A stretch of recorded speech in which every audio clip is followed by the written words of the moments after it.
You're listening to the PT Pintcast, where smart people in healthcare come to make noise. Here's your host, Jimmy McKay.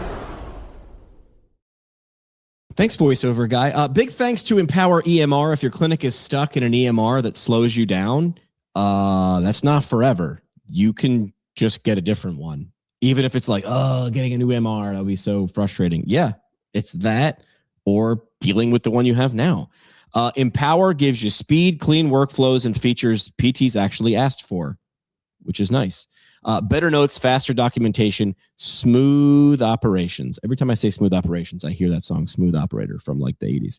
All wrapped up in customer support that doesn't ghost you. EmpowerEMR.com. That's Empower EMR. Just look. Take a look. Today, our guest spent over a decade, ranked among the top 10 athletes in the world. I'm not even the top 10 athletes in this room, and I'm in a room by myself. And when she wasn't dominating on the court, she was cleaning carpets at night to fund the dream. I love the hustle. Then she went all in on neuroscience, turned her PhD into a mission, and now builds tech that trains the one thing we never do in clinics, proprioception. From camper living to cutting-edge motor learning, let's meet the founder of PantherTec, Joe Shattuck. Joe, welcome to this program. Hey, what an intro. Huh? I'm like, I have a rule. I have a rule. What's that? The rule is if there's ever a baby or a dog on screen, you have to at least introduce the baby or a dog. So who's over your shoulder? Well, we've got two. His name is Sparrow, Spero, and he's wearing a cone of shame because he's got a little skin wound and he's likes to lick it. But his name stands for breath or light or hope. So I like it. Yeah. Perfect. All right. So where do we kick this thing off? Where are we, or why are we teaching movement wrong, Joe? What are we doing wrong here? Help us understand. Right. I'll tell you. Can you see a feeling or hear what something feels like? You know when you have that perfect swing or shot or posture or in sport, of course, but whatever it might be, you can't describe a feeling. It's like, and I might have said this before, it's like if an alien came down from space and said, I want you to tell me what salt tastes like. What would you say? Salty. Yeah. Is that helpful? What am I going to do? Right. Yeah. Right. And that's why we struggle so much with trying to describe how efficient kinematic chain effective movement feels like, is because you can't describe it. But when you get it, boy, you just can't help but chase after it, right? Right. So right now we use words and metaphors and pictures and say, Jimmy, look at that guy. Can you do what that guy's doing? Or push, pull, extend, stretch to get you to do the thing we want you to do, to feel the thing we want you to feel. And it's just not very good. Words and pictures are just, they require the language processing centers of the brain, and sure. What you say, pull here, might feel different or be a different definition than what I say. So I saw a gap and I'm like, I want to see if I can fix it. That's all. Okay. So I understand that, why we're sort of not aligned on the way we teach it. Okay. So you said we don't train speed. We don't train speed. We do train speed, power, and attention. We don't train proprioception or feel. Why not? And then how the heck do we do that? Right. I don't know why. It's because it's like the foundation of navigating your own body through the world, right? You're right. We train everything else: speed, strength, attention, focus, all the things, timing.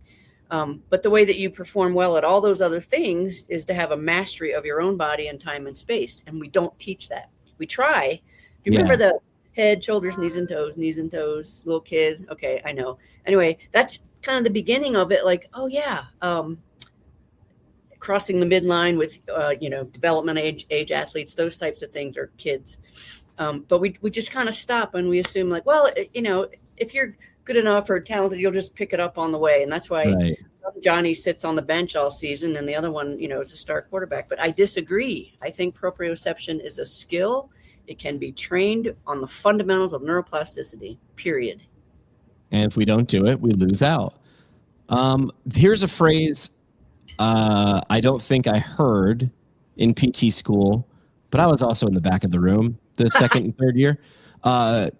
Kinesthetic dissonance. What is that?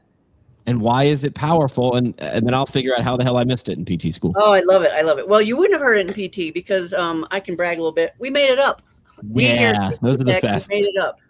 So you've heard of obviously cognitive dissonance, which is having conflicting beliefs at the same place, and the mental gymnastics you have to do to hold those two beliefs at the same time, right?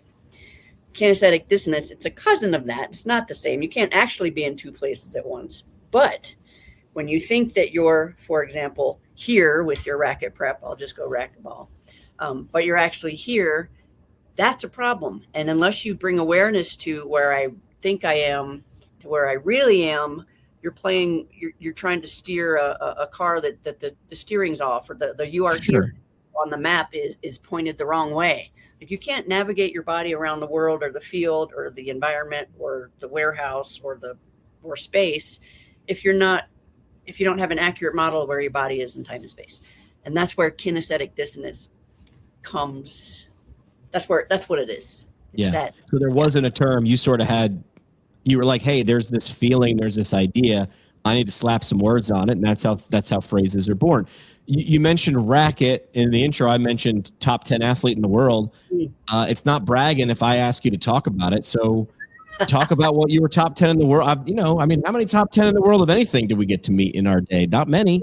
Well, awesome. Thank you, Jimmy. I'm going to have problems leaving the room because my head's going to be so big. So racquetball is not like other racket sports. It's kind of redheaded stepchild. There's no money in it. It's kind of the beer drinking crowd as opposed to squash or tennis, right? So you had to do a lot of other things to support your racquetball habit, like you mentioned in the show.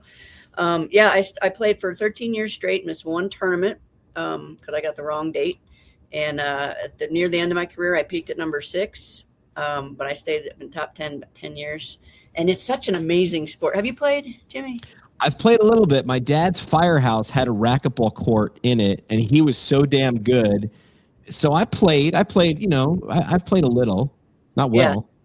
Well, it's a mate, right? It's not like tennis where you're like, hey, Bob, how was lunch? No, you're bumping around and running around your opponent, which is odd. I mean, for that type of sport, I've played hockey. I'm bumping into my opponent, but in tennis, in squash, in badminton, in other racket sports, you are separated by a net. And I don't know, to me, racquetball's Thunderdome. It is. It's like, and it's 3-dimensional. It's complex. Yeah. It's like chess. It's 8 surfaces. The ball. It's loud. It's aggressive. I mean, you can see why it got so popular, especially with the youth back in the day. But wait. You said 8 surfaces. What are the 8 surfaces? Well, you got your 4 walls, 1, 2, 3, 4. Or maybe 6, and then you got 6. Your floor. Okay, I got nervous. I was like, maybe I wasn't playing racquetball correctly. I was like, maybe this is why you're top 10. Is I'm thinking 6, and you're thinking I'm playing checkers. Joe's playing chess. What did being a top 10 at anything, but we'll say with racquetball, what did that give you that you took elsewhere? What are the types of things, skills that you were able to translate into neuroscience or the other aspects of your life? Well, first, let me qualify that by saying I don't think it's necessarily healthy. People on the overachieving disorder spectrum, which is kind of what I call it, and in no way do I mean to disparage real disorders that have really consequences. But you wake up and you think. In fact, our company motto is: if you wake up thinking about how to get better, we get you. And that's it. It's just singular focus on this thing. And my wife, she's like, hey, remember me over here? So I often have to remember, like, oh, yeah, right. There's other things. Great at doing that. But yeah, there's other things than that. And I didn't realize that till after I retired, December 18th, 2010. But who's counting? There was a whole other world out there. Yeah. Yeah. Do you want to thank our friends that we'll be seeing at CSM in just a little bit? US Physical Therapy. You've built something special, but scaling your clinic and planning for what's next can feel overwhelming. At US Physical Therapy, we partner with clinics who want to grow without giving up their identity. You stay in control. We bring the support. Find out more at usphpartnership.com. That's usphpartnership.com. So now you went from racquetball and, Thunderdome with a racket in your hand, and you went and got a neuroscience PhD. After that, you're in startup mode. And what do clinicians need to know from each of those worlds? I want to go a little further in the story. Okay, well, near the end of my racquetball career, I realized that I can't do this forever, obviously. So I went and got a master's in sports science, and that kind of it learned all the words for all the things that I'd been training with and doing for you're shaking your head. Yep. I'm like, oh, I didn't know this had a name and a theory and a framework behind it, right? So that sparked it. And then I'm like, well, I got to do this neuroscience thing, all about human performance. So I went and did that in Nebraska. And put me on the spot here. What do clinicians want to know about, or what do I think would be valuable in their practices? Is that the question? Yeah. Oh, okay. Yeah. I think that it's funny how we separate like rehab movement and control from ping pong mastery and control from lifting a box or working in a warehouse. Like we separate all that out in these little silos, and I understand it, but it's not helpful, right? Mm-hmm. If you're trying to feel a certain sensation that you want to recognize in whatever task you're doing, learning sit to stand or stand to sit, reaching for a glass, any of the tasks that we do, it's still the same body neurophysiology that you're dealing with, is you need to know where your body is in time and space. And time is important, right? Time and space, because you can't close your hand before you reach for the glass, right? That's a functionally dead movement, right? So I think if we as a community, and I'm not a clinician, look at stop isolating a movement to a certain task, and whether you're in the clinic or all those places I mentioned, and look at it as like a whole way the body operates in the world, in the whole world, not just when they're there in your clinic for half hour. The actionable advice on that is why we built the CAT, kinesthetic awareness training, is to merge where you think you are, where you actually are, with the task that you want to do. And so it's immediate applicability, is that the word, to what you want your client to leave your clinic with. Understood. Does that make some sense? Yes. And then you went right into my radio segue to my next question, which is, so what does this thing do? Talk to me about PantherTec and CAT, and how does it actually train proprioception? This is where you get to pitch now, Joe. Tell us what this thing is, and what do we do? Now. Okay. So the CAT comes in a little device like this. Looks like like this. Actually, I have one on right now. It looks like a beeper from the 80s, a little bit smaller. Okay. And it's a mix between a motion capture sensor, a single site motion capture sensor, and a shock collar. But don't freak out. It doesn't shock anybody. It responds to whoever's wearing it, their real-time movements with beeps and vibrations to guide them into and through a movement. It's completely operator driven. So it's not a whole database of, we think we're gonna teach you how to swing a baseball bat or do a knee extension. Like, no, it's not that. It's a communication tool for an athlete to listen to a coach, or a patient to listen to a clinician, or a worker to listen to a crew chief, or soldier to listen to captain. It's a communication tool for movement educators to use with their clients, so that the ambiguity of words and metaphors and pictures is gone.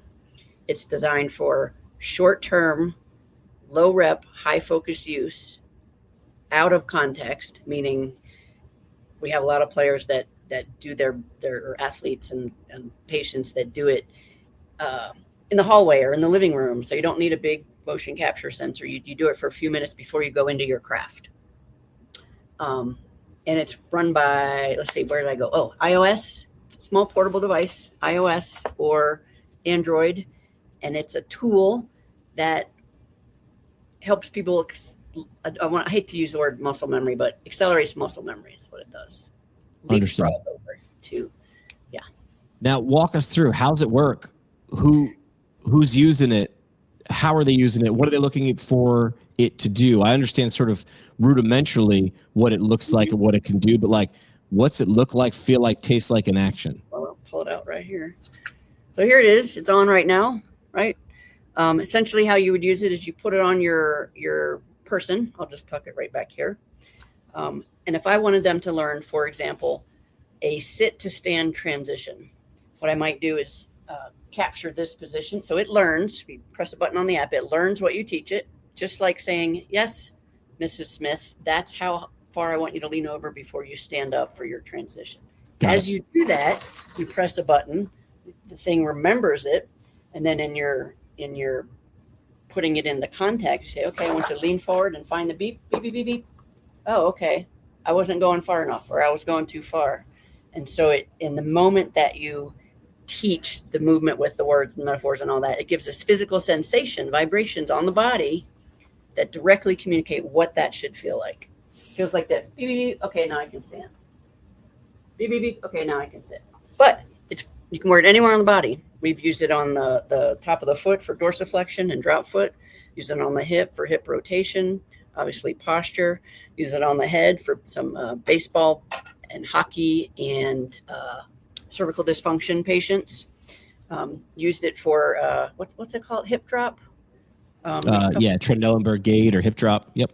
Yeah, and so you can set it to either provide feedback when the patient is doing it correctly, or provide feedback when they're doing it wrong, meaning a habit that they don't know that they're still doing. Right. What else?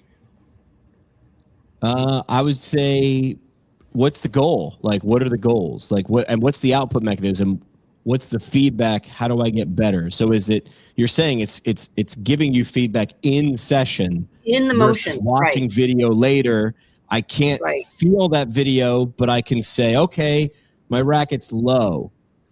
Right. But I want to know what it feels like when my racket's right. I want to know what it feels like, not just what I think I look like.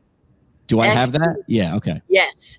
So the way to think about like the outcome measure, that the thing is, when you want your athlete or your patient to know what it feels like when, and you as the operator or the coach or the clinician get to decide what that when is, or when I have proper balance when I sit to stand transition, when I don't drop my foot, when I'm keeping my core engaged when I'm walking so my hip doesn't drop, when I'm doing a lateral lift and I don't lift my shoulder up, I actually do the exercise properly.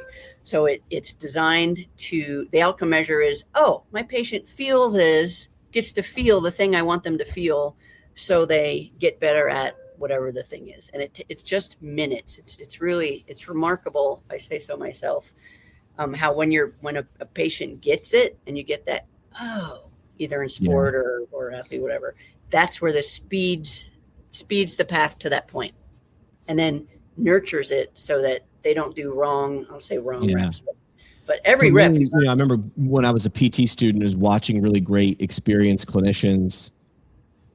They do less talking, less guiding. They do so much less. I remember sitting there looking at them like, how the hell are you doing more with less? How do I do that? And the answer is cut away everything that doesn't need to be there.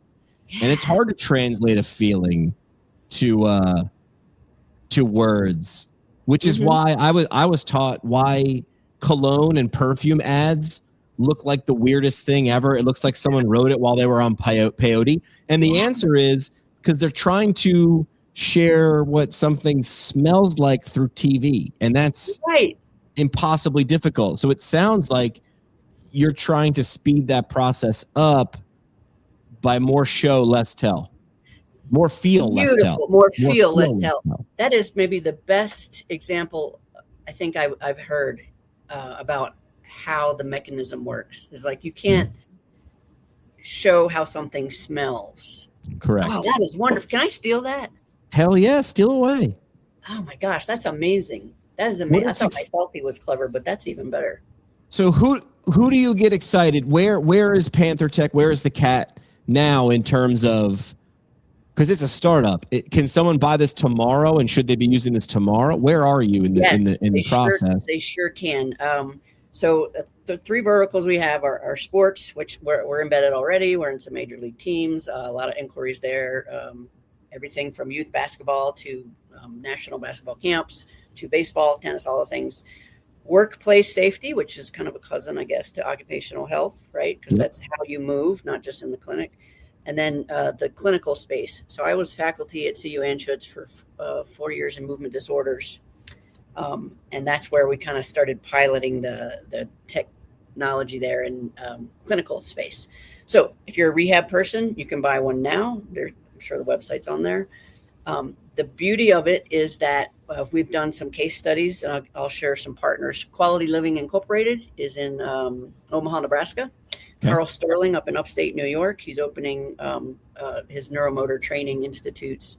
They use it quite a bit. Got Hansberger Physio up in Canada. They do a lot of athlete stuff, and half a dozen other single point clinics or small groups clinics that use it. And so we are always looking for new ways, new use cases to use the cat. And so instead of, and we are a tiny startup, so this is not like, make an appointment. Just you can put my email on there. Just reach out. I'll talk to anybody at any time about how to use the cat. I'll put it in the show notes. But what is the website you want people to go to?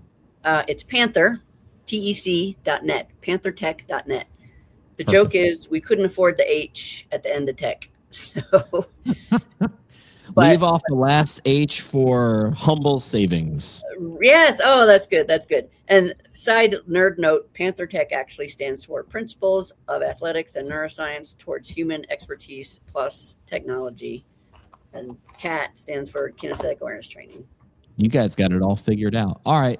What's one thing you want PTs, who's our audience, to do differently tomorrow after hearing this, outside of looking into PantherTec? But what else? What's one thing you want them to do differently? Okay. I guess the best thing you could do is to be aware of when your patient isn't getting it, and it by the rehabilitative movement that they have to do this way or else it's going to be a waste of time. If you skip exercises because they're not getting it, or you run out of time, or they just don't get that feeling, and you wish there was a way I wish I could make this person feel this thing. If you have that more than once a day, that's a reason to grab the cat. That's a reason to get it. Really low price point. For the clinical model, it's $350. And you get to add up to 5 coaches with it. Again, not a sales pitch, but as movement educators, we are trained to keep an eye on what is this person doing and feeling, and how can I make them experience a sensation, recognize it so that they can replicate it, and then put it in their normal life, right? So if you have pain points like that, reach out to me. I'm happy to help. Perfect. All right. Joe, you're an athlete. You're a competitor. You ready to play a game? We call it Know Thyself, Body Awareness Edition. Let's pay the bills real quick. All right. Thanks to our sponsor, Sarah Health, the remote care platform helping clinics boost revenue without adding staff. Sarah automates daily patient check-ins via text, no app, no logins, just better outcomes and revenue. Who wouldn't like that? RTM compliance made simple. SarahHealth.com. That's SARA health.com. So you got to know thyself for this game. Okay. What's harder, teaching movement to athletes or explaining proprioception to clinicians? What's harder, teaching movement to athletes or explaining proprioception to clinicians? Can I say it's a tie? Yes. Okay, it's a tie because the athletes are intrinsically motivated to move, to do the thing. That's what they're doing. And clinicians are maybe motivated to get another person to do something else. That's my When's the last time, Joe, you physically surprised yourself? Oh, I like that. Let's see. Oh, geez. Well, I was using a chainsaw 2 weeks ago to cut up a tree that we had a big windstorm here in Evergreen, Colorado. Big old thing fell. And don't tell my wife, but it was on, and I accidentally caught my pants, and it didn't hurt me or anything. But I was like, oh, that could have been bad. Mm-hmm. So that reminded me about getting older and having to maintain mastery of my sensory motor space. Yeah. You coined a phrase that is kinesthetic dissonance. I coined a phrase in PT school when I learned what proprioception was. I want to hear your thoughts about the phrase that I coined, which is social proprioception.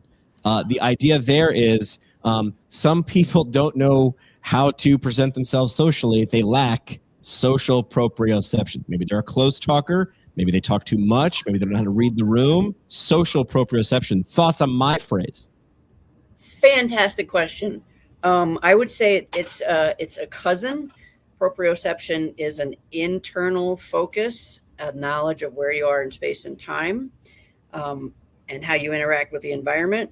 I would say social proprioception is more of reading external information, not necessarily sensory input, but that is a great phrase, social proprioception. So we have a talker in my family. It's like, really? I give people the heads up. It's the way I do it, like where I still sound at least like a clinician. They'll say, "How's that? What's that person like?" Well, they're a little lacking in social proprioception, but we'll get there. We'll give them a little more feedback. Last question: if proprioception had a mascot, what would the mascot be? It would be a Black Panther. Are you kidding me? Okay, got it. So, why? Here's a panther. I don't know if you can see. There it is on the tattoo on the ink. Why the Black Panther? Where did that come from? Because have you ever seen how a panther moves? Oh, it always knows where it's got to be. Yeah. Oh man, and just the evolution that took from 2 cells to turn into, and that's panther. Obviously, I wanted to be a panther when I was a little kid. But yeah, so if it have a mascot, it would be intentional, no wasted movement, 100% awareness and mastery and control all the time. Love it. All right, last thing we do on each episode, Joe, is called the parting shot. Uh-oh. This is the parting shot. One last mic drop moment. No pressure, just your legacy on the line. No pressure. Can't be as pressure-filled as you were, when you were top 10 in the world in racquetball. Just whatever. What's the last thing you'd want to leave with the audience? Your mic drop moment, your soapbox statement. What's your parting shot, Joe? Moving around the world is universal and ubiquitous. There's no point in your life where you stop learning how to do new things or move your body in the world for fill-in-the-blank task. Everybody does it from the time that they learn their own fingers when they're a tiny little baby to the time that they learn how to navigate with now a body that's not as strong and flexible and malleable as it used to. So it's a lifelong adventure. And I'm not like, you got to be fit for every day of your life. It's just paying attention, controlling your own body, mastering space and time. That's my parting shot. Boom. Joe, way to drop the mic on your way out the room. We've got the link in the show notes. Give that a click. Have a conversation with Joe. I really wish you were a little more extroverted. If you had a little more personality, it'd be better. You know what I'm saying? Talk to Joe about this. You could tell she's not shy. She loves it. She knows it deeply in every direction. Joe, thanks for doing this and focusing on this for athletes and people of all kinds. Jimmy, I am so grateful, so grateful. I'm gonna look up each and every one of your sponsors and give them a look too, because I really appreciate what you're doing. Education is huge, and with all the crap out there, it's refreshing to be on here. Thank you for having me, Joe. Appreciate it. Thanks for the time. That's it for this one, but we're just getting warmed up. Smash follow, send it to a friend, or crank up the next episode. Want to go deeper? Hit us at ptpintcast.com or find us on YouTube and socials at ptpintcast. And legally, none of this was advice. It's for entertainment purposes only. See, Keith, we read the script. Happy now?